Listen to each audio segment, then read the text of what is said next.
Ocean Cliff landing pad. Salt spray meets the smell of jet fuel.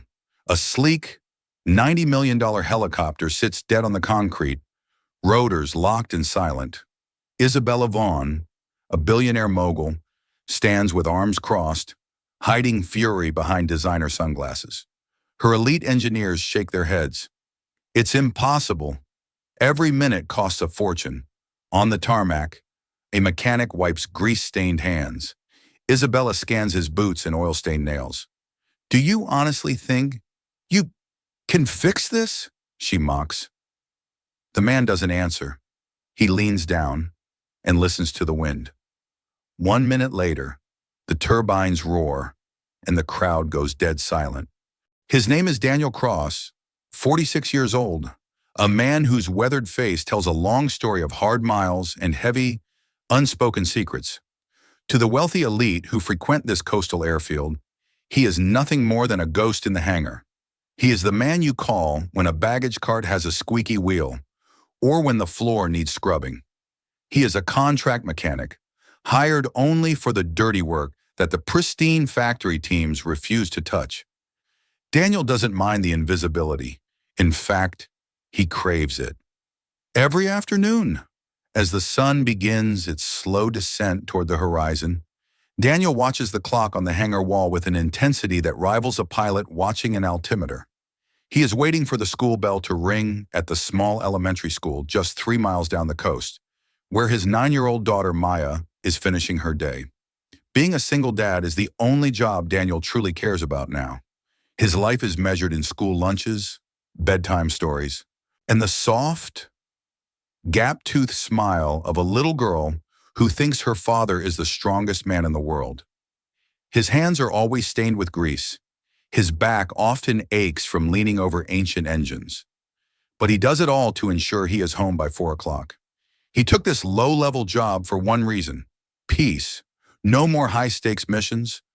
No more life or death calculations. Just the simple, rhythmic life of a man on the ground. He has traded the adrenaline of flight for the quiet joy of helping Maya with her science projects. But nobody at the Vaughn Aviation Center knows who Daniel Cross really was before he traded his pressurized flight suit for a pair of worn-out coveralls. 10 years ago, his name was spoken in hushed tones within the halls of the Pentagon. He was a lead engineer and the primary test pilot for the military's most secretive and dangerous stealth helicopter programs. He has thousands of hours in the cockpit, flying through blinding sandstorms in the Middle East, and navigating narrow mountain passes where the air is too thin for most men to even breathe. He understood the soul of a machine better than the computers that designed them. However, greatness often comes with a terrible price. During a high-altitude training exercise, a mechanical failure he had explicitly warned his superiors about manifested in the worst way possible. The prototype aircraft went into a flat spin. Daniel fought the controls until his knuckles turned white, but the physics of the failure were absolute. The crash was violent. Daniel survived, but his best friend and co-pilot, a man who was like a brother to him, did not. That day, the fire in Daniel's soul was extinguished by the cold weight of grief and guilt. He walked away from the sky, away from the glory, and away from the machines he once loved. He swore he would never touch a core flight system again, choosing the life of a nobody to ensure his daughter would never have to grow up with only a medal to remember her father by. Isabella Vaughn is his polar opposite. At 41, she is the reigning queen of global aviation. She doesn't walk, she strides with a purpose that demands the world get out of her way. She owns a fleet of the world's most advanced aircraft, moving through the global corridors of power at Mach speeds. To her, people are either assets or liabilities, and today she is facing a massive liability. Her flagship helicopter, a custom-built $90 million masterpiece of engineering, has just received a multi-million-dollar Gen 7 avionics upgrade. It was supposed to be the fastest, safest, and most sophisticated civilian craft ever built. But as she prepared to take off for a merger meeting in Manhattan, a meeting that would define her legacy, the entire system went dark. Every second the engine remains cold. Her stock price shudders. She looks at her watch. The digital display flashing with urgent messages. The pressure is mounting, and she is ready to explode. The factory-trained engineers were baffled. They had been working for 3 hours, and they were no closer to a solution than when they started. No anyone could find a clear reason why this technological marvel was suddenly just a heavy piece of scrap metal. The tension on the landing pad is thick enough to cut with a blade. The lead engineer, a man named Marcus, is sweating profusely despite the cool ocean breeze. His expensive diagnostic laptop is plugged into the helicopter's umbilical port, and the screen is mocking him with a bright green message. System optimal. It is a digital lie. The machine is a $90 million paperweight. Marcus's fingers fly across the keyboard, searching for a ghost in the code, but the software remains stubbornly silent. Isabella stands behind him, her shadow looming over the workstation like a dark cloud of impending doom. "I don't care what the screen says, Marcus," Isabella shouts, her voice echoing off the hangar walls. "The rotors aren't moving. The engines aren't priming. If I am not in that boardroom in 90 minutes, this entire company is at risk. Do you understand the magnitude of this failure? Ma'am, we've replaced the primary software modules. We've swapped out the redundant flight computers. We've even bypassed the main power bus." Marcus stammers, his hands shaking. "Technically, this aircraft is perfect. It should be flying. We don't understand why the ignition sequence is being suppressed. It's as if the machine itself has decided it doesn't want to wake up." Isabella paces like a caged tiger, her designer heels clicking sharply against the sun-baked concrete, a sound that mimics a ticking clock. Every click is a reminder of the millions she is losing. She stops abruptly, her gaze shifting to the perimeter of the safety zone. There, leaning against a fuel truck, is Daniel. He isn't sweating. He isn't looking at a computer. He is just watching. His eyes aren't on the screens. They are on the vibration of the fuselage as the wind hits it. "You!" Isabella calls out, her voice dripping with a calculated, cold sarcasm. Daniel looks up, his blue eyes calm and steady, unfazed by her outburst. "Me? Yes, you. The grease monkey who handles the oil changes and the tire pressures," she sneers, gesturing toward the $90 million machine. "You've been standing there for 20 minutes with that look on your face, like you know something we don't. Tell me, does the oil smell wrong today? Or is the wind not blowing in the right direction for your primitive senses?" Daniel stays silent for a moment, then he nods slowly. He doesn't feel the need to defend his dignity. He has faced down generals and warlords. The ego of a billionaire doesn't rattle him. "I might have an idea," he says simply, his voice low but cutting through the noise of the electronics. Marcus, the lead engineer, lets out a sharp, mocking laugh. "An idea? Ma'am, this man probably hasn't seen a digital interface since the 90s. This is a Gen 7 liquid-cooled turbine system. It has more processing power than the first space shuttle. It's not a tractor engine you can fix with a hammer and a prayer." Isabella joins in the laughter, a cold, melodic sound that lacks any real joy. "He's right. Do you even know how to boot up the pilot's interface on this model, Daniel? Or do you need a manual with big pictures and very few words? Maybe we should get you a ladder so you can see the big shiny thing on top." Daniel doesn't flinch. He just looks at the helicopter, then back at Isabella. "The manual won't help you with this," he says quietly. "The manual was written by people who believe the computer's always right. But the computer doesn't know what it's like to be on this cliff." Isabella's eyes narrow. She is used to people bowing to her, used to people begging for her favor. This man's quiet confidence feels like an insult to her authority. "Fine," she says, a predatory smile spreading across her face. "I'll tell you what. I love a good joke. If you can make this beast wake up, if you can make those rotors turn, I will pay you double the entire annual maintenance contract for this facility. You'll never have to change another tire again." Daniel shakes his head slowly. "I told you before. I don't want your money, Ms. Vaughn. The crowd of technicians and assistants gasps. In Isabella's world, money is the only language anyone speaks. To refuse it is to speak a foreign tongue. Then what do you want? She asks, her voice lower, more dangerous. I just want to get back to work, Daniel replies. I have to pick up my daughter in 40 minutes. She's expecting me. But I hate to see a good machine being treated like a piece of scrap metal just because the people in charge don't know how to talk to it. It's a waste of engineering. Isabella bristles at the remark. Talk to it? You think you're a helicopter whisperer now? Fine. Do it for the entertainment then. Show us what a real mechanic can do. Go on, touch it. If you break it, well, you'll be paying off the damage for the next 3 lifetimes. Marcus, step aside. Let the expert have his moment. Daniel sets his oil-stained rag down on the bumper of the fuel truck. He doesn't grab a laptop. He doesn't reach for a diagnostic tool. He doesn't even put on a pair of gloves. He simply rolls up his sleeves, revealing the thick, powerful forearms of a man who has worked with metal his entire life. Give me 60 seconds, Daniel says, his voice taking on a tone of command that hasn't been heard in years. And everyone, please, stay very, very quiet. I need to hear what it's trying to tell me. If you're talking, you're deafening the machine. The engineers smirk, looking at each other and rolling their eyes.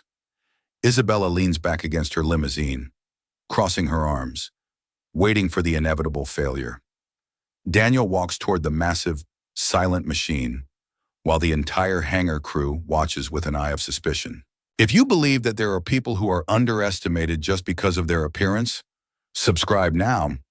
Don't miss the moment when the rotors are about to speak for them. Daniel approaches the helicopter with a slow, deliberate grace. He doesn't look at the sophisticated glass cockpit. He doesn't care about the glowing touchscreens or the state-of-the-art navigation arrays. Those are just the eyes of the machine. He is looking for its soul. He walks to the rear of the main engine housing, right where the massive turbines meet the transmission assembly. He doesn't open a laptop. He doesn't start dismantling the fuselage. Instead, he presses his bare palm against the cold, carbon fiber skin of the aircraft. He closes his eyes, blocking out the sight of the mocking engineers and the billionaire woman who thinks the world belongs to her. He is waiting. He is feeling. He is listening for the subtle, almost imperceptible vibration of the auxiliary cooling fans that should be humming deep within the fuselage. Under his palm, the aircraft feels dead, but he knows that even a sleeping giant has a pulse. He can feel the faint resonance of the wind as it vibrates through the rotor mast, a frequency that tells him exactly where the resistance is hidden. Then he hears it. It's not a beep. It's not a digital error code. It's a tiny, rhythmic, metallic tick. It happens once every 4 seconds. To an untrained ear, it would be drowned out by the sound of the ocean waves crashing against the rocks below. To a computer sensor, it's just background noise. But to Daniel, it's a scream for help from a trapped system. He opens his eyes and looks at Marcus, the lead engineer. Shut down all auxiliary power, now, Daniel commands, his voice cutting through the salty air. Marcus laughs, a sharp, nervous sound. Are you crazy? That will reset the entire boot sequence. It'll take 20 minutes just to recalibrate the GPS. We don't have time for a hard reset. Daniel doesn't argue. He doesn't even look at Marcus. He keeps his gaze fixed on Isabella. The power is masking the problem, he says, his voice steady and absolute, the voice of a man who has survived 100 crashes. The computer is shouting so loud it can't hear the engine. If you want to fly, shut it down. Isabella looks at the determination in Daniel's eyes. There is an authority there that doesn't come from a paycheck, but from survival. She barks the order. Marcus, do what he says. Kill the power. Now. With a frustrated groan, Marcus hits the kill switch. The helicopter's internal lights flicker and die. The silence on the tarmac becomes absolute, broken only by the distant call of a buoy. Daniel reaches deep into the engine bay, his arm disappearing past the elbow into a maze of titanium pipes and high-tension wires. He isn't guessing. He is navigating by memory, feeling for a specific bracket that holds the secondary pressure sensors.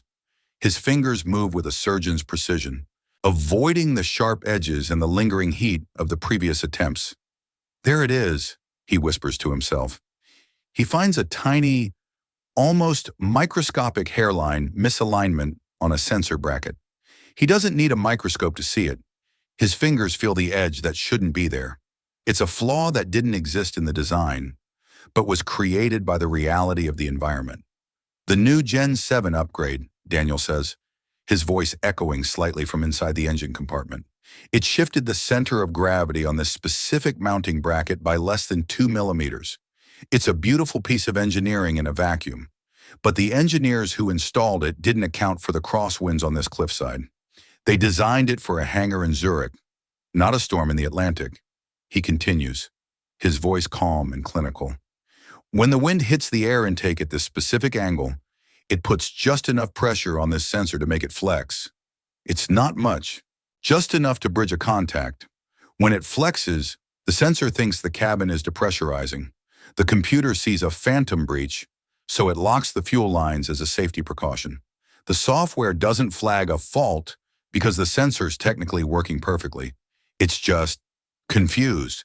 It's doing exactly what it was programmed to do, in a situation it wasn't programmed to understand. The factory engineers are stunned. Marcus steps forward, peering into the dark engine bay. That's impossible. The simulation software would have caught a vibration frequency like that. Simulations don't feel the salt air, Daniel says, stepping back from the machine, his arm covered in a fresh layer of dark, expensive hydraulic fluid. And they don't feel the way a bracket breathes when the temperature drops near the water. Reality is much messier than a model, Marcus. He doesn't use a specialized tool. He reaches into his back pocket and pulls out a simple, worn-out adjustable wrench. He applies exactly 12 pounds of pressure to the bracket, a physical adjustment based purely on the feel of the metal, a skill that no machine could ever replicate. He can feel the metal give just the right amount, a silent thank you from the machine. With a final, sharp clink, he tightens the bolt. No parts replaced, no software updated. Daniel steps back, wipes his hands on his oil-stained rag, and looks at the pilot who is sitting nervously in the cockpit. Try it now, Daniel says. She's ready to go. The pilot looks at Isabella. She nods, her breath held in her chest. The pilot hits the ignition switch. For a heartbeat, there is silence. And then, the air is shattered by a sound like a thunderclap. The turbines didn't just start, they screamed to life with a perfect, terrifying roar of raw power. The exhaust ports glowed a brilliant orange, and the massive rotors began to blur, slicing through the air with a rhythmic thwack, thwack, thwack that vibrated in the very bones of everyone standing on the pad. A storm of dust, sand, and salt spray kicked up, forcing the engineers to shield their eyes. Isabella Vaughn nearly lost her balance from the sheer force of the downwash, her designer dress whipping violently in the artificial gale. She felt the heat of the exhaust and the power of the machine, a power she had almost lost. The helicopter wasn't just working, it was singing.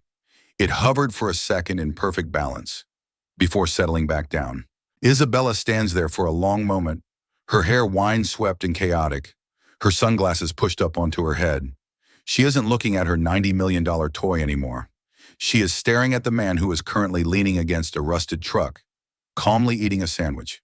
The experts are scrambling now, plugging their laptops back in, trying to claim credit for the final calibration, but Isabella ignores them.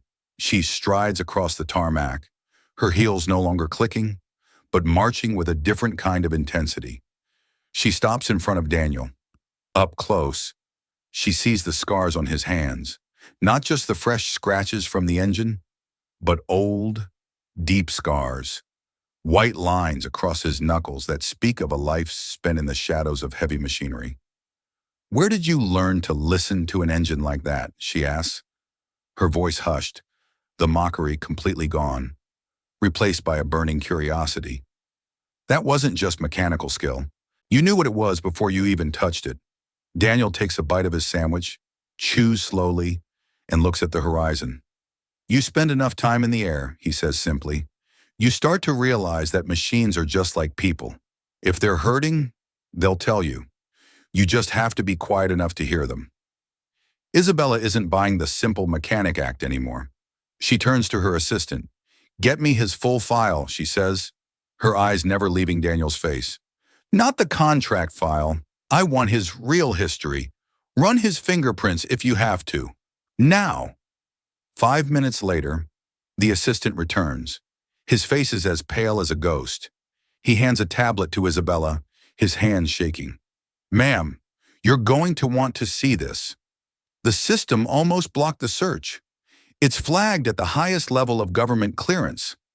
Isabella scrolls through the file. Her eyes widen as she sees the photographs. There is Daniel, 10 years younger, standing in front of a blacked-out stealth prototype, wearing a flight suit covered in patches that don't officially exist. She sees the Silver Star for gallantry in action. She sees the Distinguished Flying Cross. She reads the record of flight hours, a number so high it exceeds the combined experience of her entire corporate pilot team. He wasn't just a pilot, he was a legend in the world of vertical lift. And then, she reaches the report of the accident from 10 years ago. The official version said it was pilot error, but the classified addendum told the truth. Daniel Cross wasn't the cause of the crash. He was the hero who stayed in the burning, disintegrating cockpit just to steer the falling craft away from a civilian school and into an empty field. He saved hundreds of lives at the cost of his own career. He didn't flee the military. He vanished into the shadows to raise his daughter in peace. He had given everything to the sky, and the sky had taken his heart. Isabella takes off her sunglasses entirely. For the first time in years, she feels a genuine, humbling sense of respect. She looks at Daniel, who is now throwing his trash into a bin, preparing to leave. You're Captain Daniel Cross, she says. It's not a question. Daniel stops. He doesn't look back. He just sighs, a long, weary sound. That man died in a field 10 years ago, Miss Vaughn. I'm just the guy who fixes the tires now. It's a lot safer on the ground. The helicopter landed safely, the rotors slowing down, but for the first time, no one was laughing. The meeting in Manhattan can wait. For the first time in her life, Isabella Vaughn realizes that there are some things more valuable than a signed contract. She gathers her team of engineers, the men who had mocked and laughed just an hour ago. I want an official apology recorded in the maintenance logs, she says, her voice like iron. I want it documented that the grease monkey found the flaw that your million-dollar software missed. And then, I want you all to pack your bags. You're going back to the factory for retraining. She turns back to Daniel. He is already heading toward his truck. I'm offering you a position, Daniel. Not as a mechanic. I want you as the chief of flight operations and safety for the entire Vaughn global fleet. You will have total authority over every pilot, every engineer, and every aircraft I own. She pauses, waiting for the look of excitement that usually follows such an offer. It comes with a salary of $2 million a year, plus bonuses and a private villa for you and your daughter. Daniel looks at his watch. 3:20 p.m., 10 minutes until the bell. Will I still be able to pick up my daughter at 3:30 every afternoon, he asks? And will I be home for dinner every night? No exceptions, no emergency meetings, no global travel that keeps me away for more than 8 hours. Isabella stops. She is stunned. She realizes that she cannot buy this man. She cannot tempt him with the things that tempt the rest of the world. He doesn't care about the villa. He only cares about the 9-year-old girl waiting for him. She smiles, a real, soft smile that hasn't touched her lips in a decade. Yes, Daniel, your schedule is your own. As long as you keep my pilot safe, you can be wherever you need to be for your daughter. I'll even buy a smaller plane just for your school runs if I have to. The condition was accepted immediately. At that exact moment, a small girl with messy pigtails and a backpack twice her size comes running across the parking lot toward the hangar. "Daddy!" Maya screams, her face lighting up like the sun. Daniel's entire demeanor changes. The ghost vanishes. He drops to one knee, opening his arms wide as Maya slams into him, hugging his oil-stained neck with everything she has. Daniel looks at the massive, powerful machine sitting on the pad, its rotors spinning down with a slow, rhythmic hum. He realizes that true power isn't in the turbines or the millions of dollars. It's in the hands that keep the world steady for the people they love. Not everyone who makes the rotors spin needs to sit in the seat of power. If you believe that true ability will take off at the right time, subscribe to follow the next stories and leave a comment. Have you ever been laughed at before you proved yourself?